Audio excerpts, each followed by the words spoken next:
आ चुकी है। क्या ओपीएस लोकसभा चुनाव 2024 में मोदी सरकार की बढ़ाएगी टेंशन? कर्ज माफी के बाद बना बड़ा मुद्दा। यूपी चुनाव के बाद ओपीएस का मुद्दा राजनीतिक रूप से बढ़ता होता जा रहा है।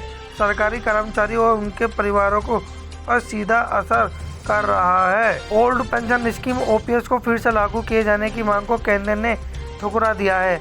लोकसभा में एक सवाल के जवाब में वित्त राज्य मंत्री भगवत कराड़ ने कहा कि ओल्ड पेंशन स्कीम को 3 राज्यों ने लागू किया है, लेकिन हम लागू करने पर विचार नहीं कर रहे हैं। यूपी के समेत 5 राज्यों में चुनाव के बाद हाल ही में हुए हिमाचल चुनाव में भी ओपीएस की मांग जोर पकड़ी थी। एक रिपोर्ट के मुताबिक पहाड़ी राज्य हिमाचल में बीजेपी की हार की बड़ी वजह ओपीएस फैक्टर भी कर रहा है, जिसे कांग्रेस ने लागू करने का वादा किया है। ओल्ड पेंशन स्कीम यानी ओपीएस क्या है?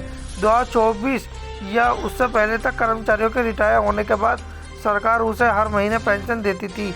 इसे ओल्ड पेंशन स्कीम कहा जाता है। इसके तहत कर्मचारी को रिटायरमेंट के समय उनके वेतन की आधी राशि पेंशन के रूप में दी जाती है।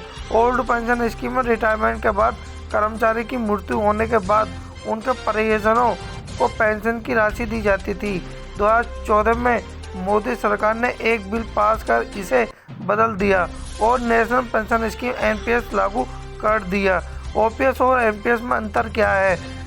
ओल्ड पेंशन स्कीम में पेंशन के लिए वेतन से कोई कटौती नहीं होती थी, जबकि एनपीएस लेने के लिए कर्मचारियों को वेतन से 10% बेसिक डीए की कटौती करनी होती है।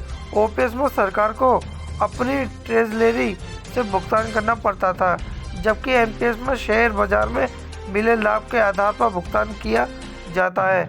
ओपीएस में रिटायर होने से बाद करीब